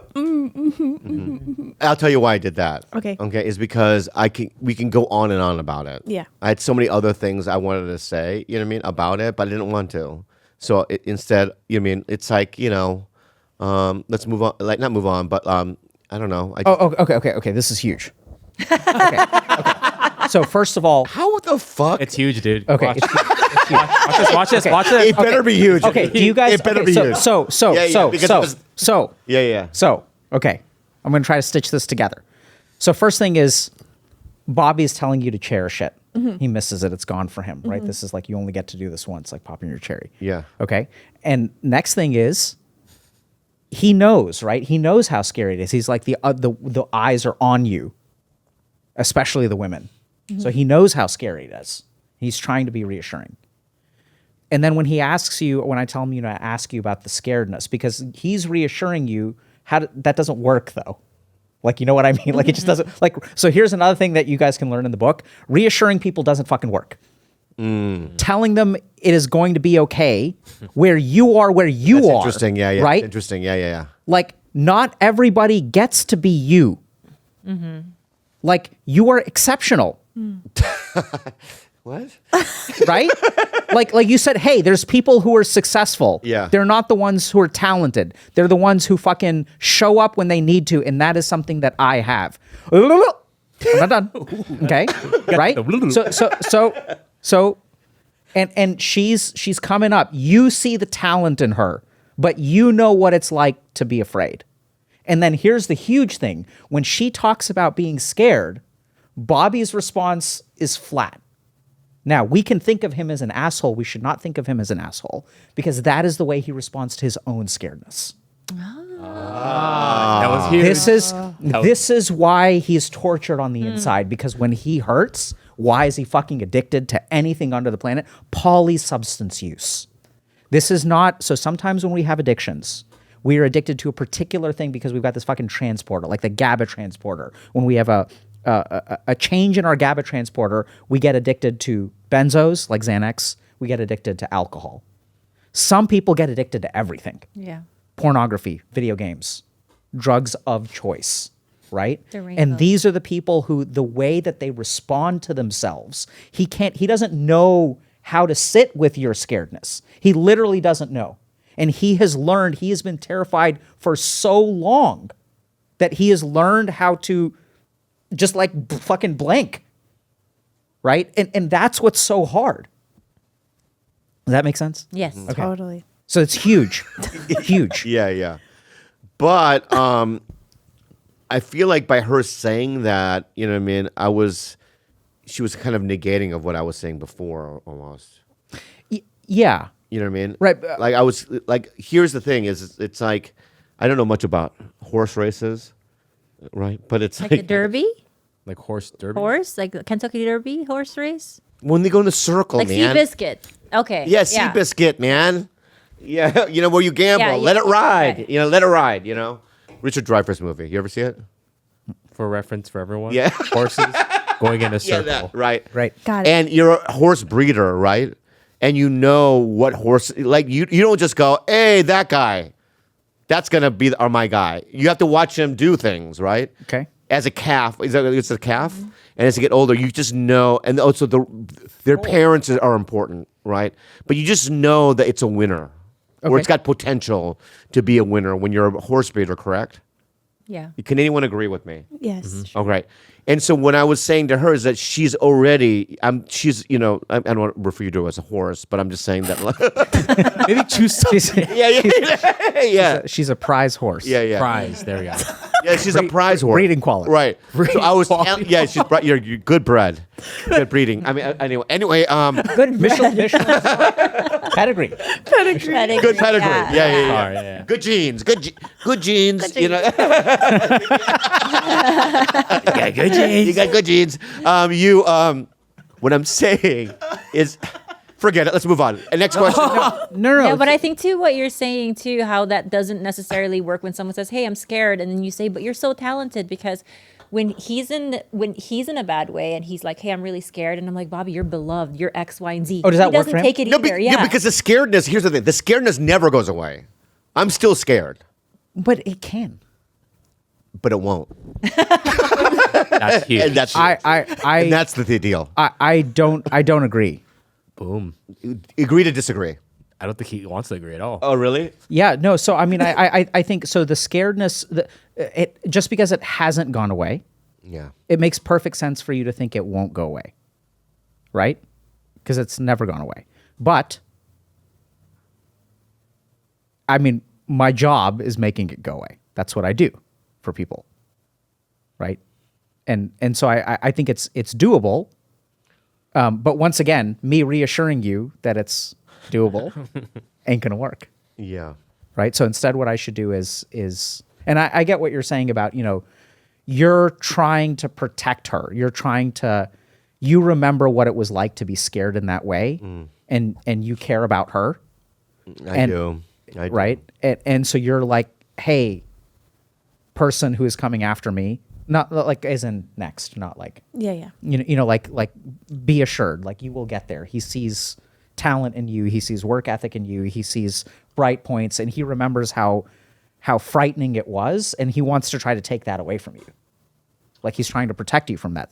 I was just mentioning that she's in an exciting time in her life. That's all I was saying. Okay. Yeah, I mean, I think My bad. we're like Too much mountain out of a molehill. that's exactly it. Yeah. I don't know how to say that. Too much mountain of the roll. You know what he said? It's too fast. Yeah. Yeah. Too much mountain of a molehill. Yeah. Wow, that's a good one. Yeah. My So, bad. no, you're killing it, Okay. and I love you. In fact, I'd like you to have you back here. I'd like you to have you back here. I would love you to have you I don't know back. if he wants to come back. Yeah, I would love to be yeah. back. Every year you got to. I'm not ready to go. Yeah. I really have learned a lot from you. Yeah, One I've- question. Let's What? get through one. Could we get one more? One question. no, we're not done. I'm just saying. Questions I wrote down. Yeah. Oh my yeah. Let's go through some questions. Go ahead. But I love you guess too, this Bobby. is kind of already in that same vein because it is another kind of addiction. But I wanted to ask you, what happens to the brain when someone consumes porn regularly, and what is the difference between a young brain, like a teenager, having access to nonstop porn versus an older person, 50s, coming across all of a sudden, 8K porn, like for the first time in their lives, they have access to that. Like, how do those two brains? What are you talking about, Willis? I'm trying not to. What bring you talking into about, this. Willis? I'm not trying to bring you into this. Yeah. You just did. No, I didn't. You said old guy. You're not the only old guy. You're not the only 40, 50-year-old on the planet. Because What's AK mean? What I'm saying, 4K. Oh, 4K. There's also I've 8K. never seen 8K. Is there 8K? Yeah. Is there 16K? Is there? No. I think Okay. it's Well, I can't wait for that Because porn. when we were growing up, like just I could see porn everything. wasn't Pores. everywhere, so you kind of had to search, and like the amount of porn that you did consume was kind of like limited, or it was grainy, or it was Skinamax, right? But now it's like I'm in my 40s, or Bobby's in his 50s, and now it's like holy shit, we have access. When to the all first of it. time I Like, saw porn, Yeah. there was a field by my house, right? It was just this field. And all the kids knew behind this, like if you lift this boulder, there's a Hustler magazine. Boulder's insane though. It's like a gigantic boulder, right? And you would lift it, right? And there was one mildewy Hustler magazine. And we all just jerk off in the field. Like, not together, but everyone would know that On you the- did it. on the You boulder? open up, what? You would jerk off on. I don't know, whatever, you know what I mean? But you would just stand there and just, you know what I mean, in this field, and then close it, and then put it underneath the boulder, right? It was like a community. That's where I was introduced, you know what I mean? And like it would be mildewy and wet, you know what I mean? And you'd have to, Is this San Diego? no, this is in Minnesota. Minnesota. There was a field. Okay. Yeah. That makes sense. Yeah. And it was just there for years. And then I remember somebody put a new one in there, and we were so excited. But that was like 3 years later. Yeah. Who's dropped the snapped toothpick? yeah. A poor tooth. Porn tooth fairy. Yeah. It was a penthouse or something. Yeah. We're like, oh, this is a new, this is amazing. But anyway, that's how I was interested in But porn. that's what So as technology, furthers, it just gets more exciting. You know what I mean? And like the toys that I have. Yeah, so that's Yeah. basically my question. None of this was asked about you. What? You know what I mean? You're just watching everything in HK. 8K, I mean. Go ahead. Sorry. HK. Actually, let me just ask the first question. Like, what does just porn, access to this much porn, do to like a younger brain? Okay, so let's do two questions. Yeah. One is how does porn affect the developing brain? Yeah. And second question is how does porn affect the brain? So first thing to understand is that anytime you do something to a developing brain, it gets shaped by it more. So if you, interesting statistic, one of the highest risk factors for pornography addiction is actually prepubescent exposure to pornography. So it's not even about sex. Like kids don't know, they don't feel horny. They're like pre-puberty. So you'll get like 8. What if you're molested though? This is a good question. We both were.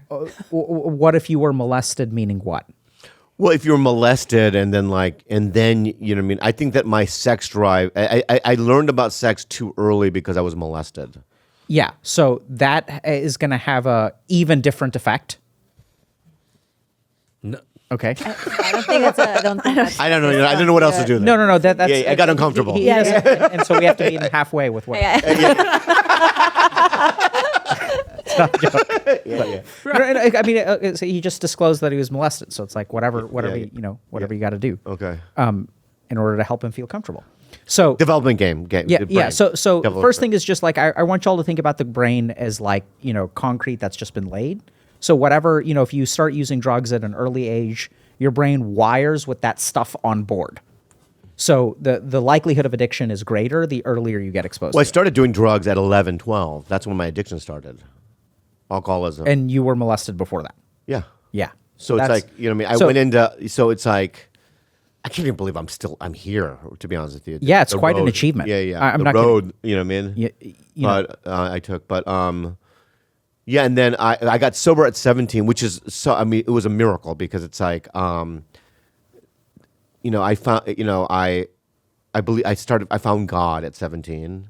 Yeah. And then if I wasn't in AA, I don't think I would have done stand up because I had a lot of encouragement from the community. Yeah. The sober community to go follow your dreams and stuff like that. So it's Yeah. like, Let's suppose that porn was very accessible when he was in the 80s, 70s, 80s, and a young Bobby at 11, 12 who had been molested. oh is yeah, now yeah, I would have been. consuming Oh yeah, it would have fucked me up. every day. Yeah, but I mean, he started using substances at like 11 or 12, that's right? So I think this is where like basically so we'll talk about the effects of being molested in a minute, but let's finish on the porn thing and then we'll come back. Yeah. Just hang tight, okay? I love it. Okay. So the key thing to understand about pornography is that what a lot of people don't understand is that it's actually about emotional regulation more than anything else. Huh. So, most of the people who I work with who are addicted to pornography, people assume that there's a lot of masturbation. But for a lot of people, it's like second screen stuff. So it's like literally like patients who are like in investment banking or private equity, and they're like financial modeling on Excel on like screen number 1, and there's like, somebody getting railed on screen number 2. Yeah. And so the interesting thing, if you kind of think about it, right? So our body is designed to procreate. And if we get an opportunity to procreate, we can basically shut off everything else in order to make that happen. So if you think about, the emotional effect of sex, if we're feeling anxious, like there are absolutely cases of hyposexual desire disorder and things like that, or like, if you're really depressed, it's like hard to get aroused. But if we think about if you are able to get aroused, what does it do to your other emotions? It basically wipes them clean. Yeah. And earlier we were talking a little bit about the feeling of taking a piss. So in Sanskrit, then if we talk about meditation, there's a state of temporary enlightenment called samadhi. Oh. And so when we meditate, we're trying to get great. Yeah. So when we're trying to get to samadhi, like that's why people meditate. And once you get to samadhi, you feel amazing. What's nirvana then? Nirvana is permanent samadhi. Oh, Yeah. permanent samadhi. Yeah. Yeah. When the sadness disappears forever That's death? Or can no. you achieve that in life. in life? Yeah, so- you can achieve nirvana in life. Yeah, that's the only time you can achieve it. Oh my God, that's true. It is death of the self conscious or So death of the self happens, can come and go. So another random aside, since we're talking about this for a second. So if you look at the, I don't know if you guys have seen these like studies on psychedelics being useful for mental health. Yeah. So the really cool thing is you can actually ask someone what their psychedelic experience was, and based on their subjective experience, you can predict whether they have an improvement in trauma or treatment refractory depression. Yeah, I had a ketamine, I did ketamine therapy once and once only. And when I say like it was so effective compared to any like SSRI I had been taking like years prior as like a younger person, I was shocked by how well it worked. Yeah. Yeah. So the interesting thing is when people have an ego death experience in psychedelics, so if I just see like colors or even if I have something like synesthesia, that doesn't correlate with a mental health improvement. It's specifically the ego death experience. And that's why people are into the heroic dose, because the heroic dose is what is most likely to have an ego death experience. And that's like a heroic dose of like macro dosing, like mushrooms or. Yeah, so the scary thing that people don't talk about, which we oftentimes don't see in the studies, and they're like, we can get into the technicalities of that. So I have had an equal number or greater number of patients who will get PTSD from trips, Yeah. who will develop panic disorders, because it does have a lot of neuroplasticity. It like puts your brain into like from read-only mode into like edit mode. But depending on what kind of trip you have, it can be incredibly traumatic. It changes the way that your physiology can be wired. So it's kind of like playing with fire. Yeah, that's exactly how I felt when I smoked a lot of weed when I was younger. It almost threw me into a state of like chronic anxiety and like just unwellness. Yeah, so chronic weed is even different. Yeah. So chronic weed is you get rebound anxiety from weed. Yeah. So it's kind of like, you know, if you drink caffeine every day and then you like don't have caffeine one day, your energy level, like then caffeine becomes your baseline. You're like, you're not even- Wow, yeah. So I see that a lot with weed. So people will get chronic anxiety. The worst version of this is something called cannabis hyperemesis syndrome. It's like What vomiting. is Yeah. that? It's when people vomiting. Yeah, what? Yeah, I got that on a pot brownie. I had too much of a pot brownie. Yeah, so when people use it chronically, they can be left in a state where they're nauseous and vomiting like all the time. Wow. Yeah. It's really bad, Wow. really nasty. What about the freeze? The froze? That was from. That's not hyperemesis. Oh, that's not okay. I used to take when I used to take weed. I used to freeze. Yeah, he used to yeah. take like 1,000 of edibles when he relapsed, and he couldn't tell if he was moving or going or staying still or going. So Yeah. he Yeah, would that- just like freeze like this. Yeah. And then I'd see like a silhouette of him in the dark, Yeah. and I'd be really freaked out. I'm Yeah, like, that's- what are you doing? He's like, where am I going? Am I moving? And he would Yeah, just yeah. stay stuck there. And then they would carry it, and then I would get so shivery. And you would be that like ice. Yeah, ice. And then they'd have to carry me to a bed and then roll me up in a blanket. Like a burrito. Like a burrito, right? And then I'd have to cool down. Yeah, Yeah, that's yeah. scary, man. Yeah. Don't do drugs, Yeah, kids. it's fun. It's fun too, though. You know what I mean? Wild. Was it enjoyable? No, it was the painful. Yeah. Yeah. I mean, because there's absolutely the sense of time dilation with marijuana. Yeah. Wow. Wait, but I like what you said about pouring fresh concrete with. Yeah. So with porn, like, you know, the earlier you use it, the earlier you get exposed to it, the worse it is. You know, there's a really scary stat.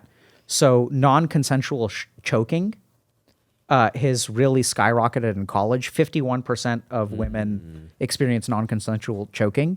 60+%. You always go, is this okay? Is this okay? TMI. No, And they go, but no. Bobby, this is exactly the problem, right? So when you were watching your Hustler mag under the boulder, Yeah. that wasn't part of it, right? So now actually, what No, we're I seeing used to. is That's your own Choke erotic asphyxiation. we can. I would joke with that. There's all kinds of. So what I love about this, and I would love to come back, Yeah. is there's so much fascinating physiology around autoerotic asphyxiation. I recently saw a really cool study. Autoerotic asphyxiation.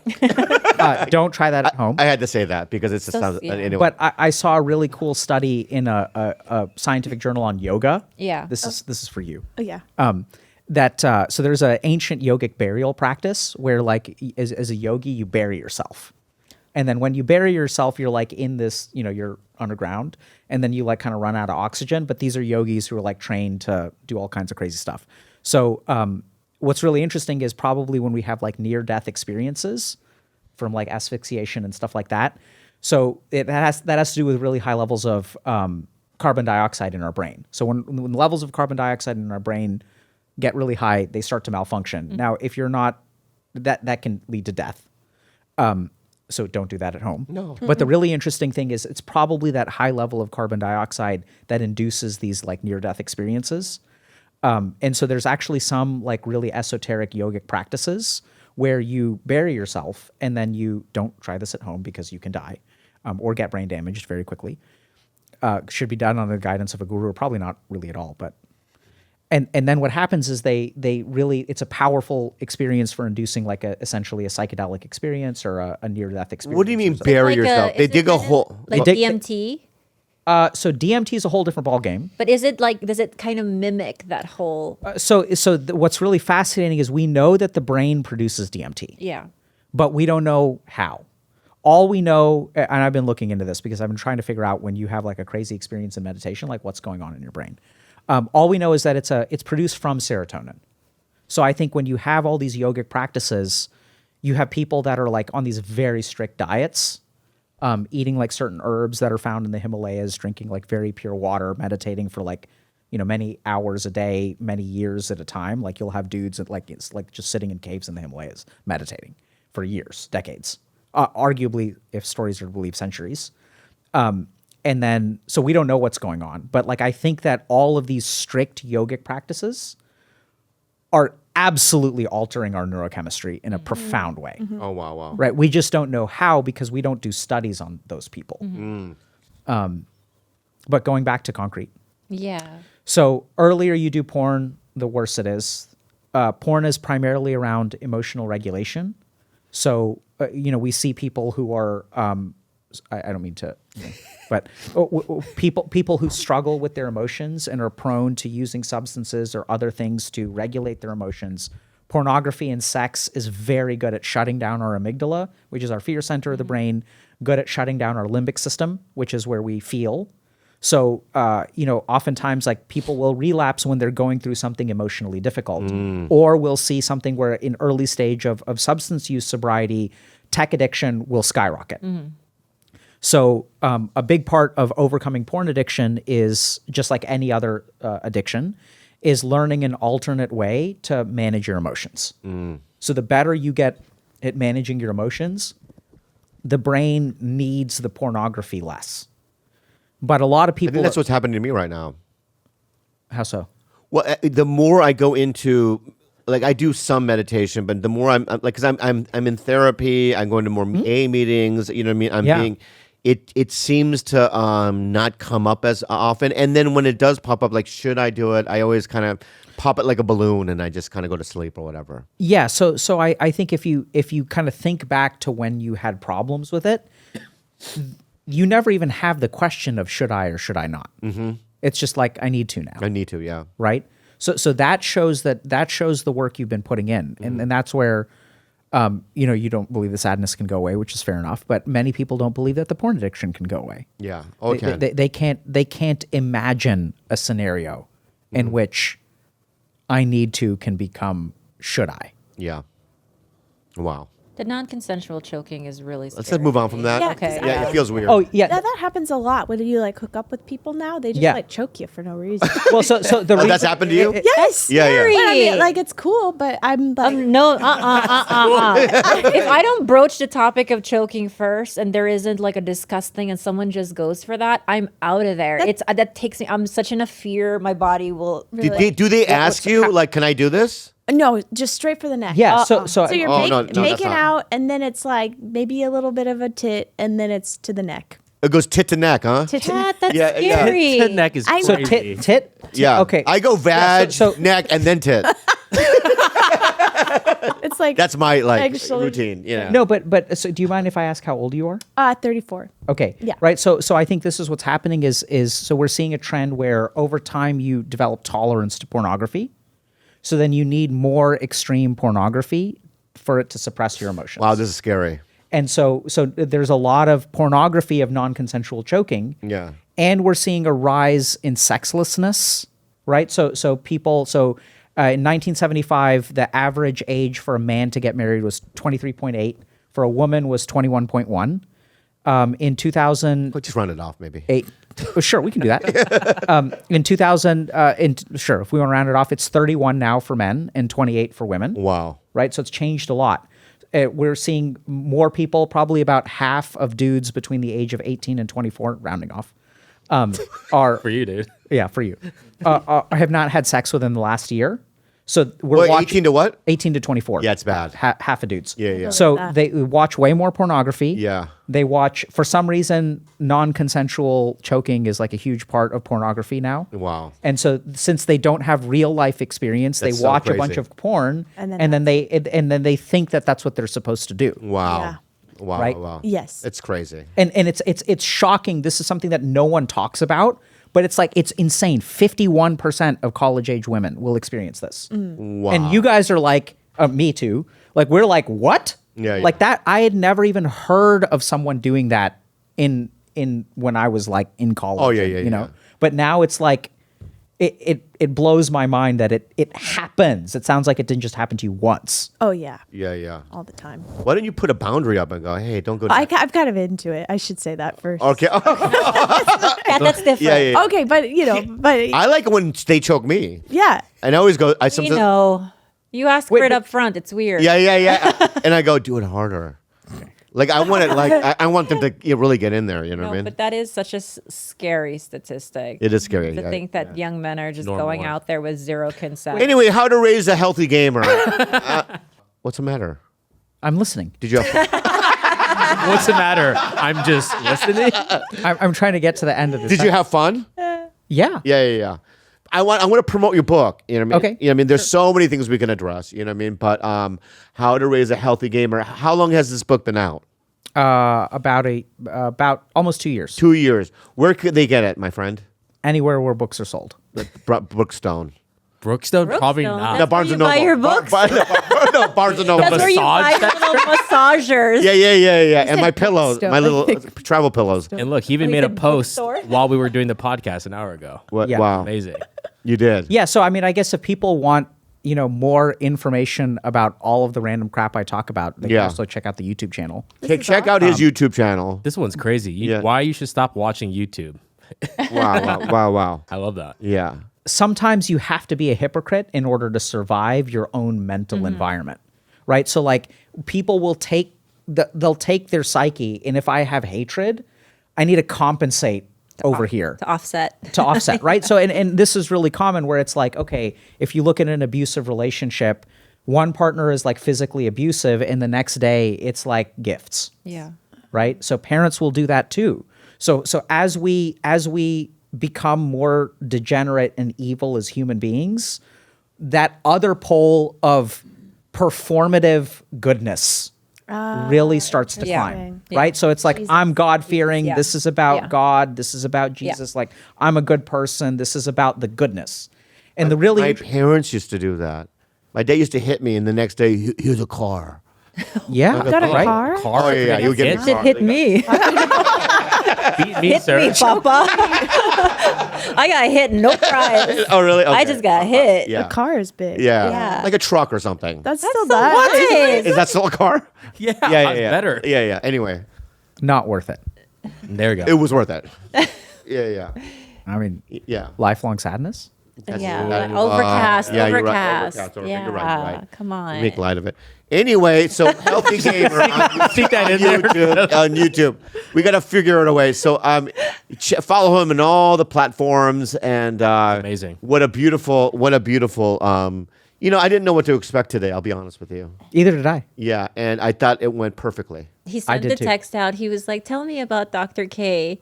And my reply was, "He can heal you." So I hope we. No, there was a lot of insight. I'll be honest with Yeah, you. but There was then a lot of- didn't we text that to you? Yeah, it was very. Yeah, it was very funsy and insightful. I'm enlightened, and what a great guy. Give him a round of applause. Thank you everybody. guys so much. Ay makabuluhan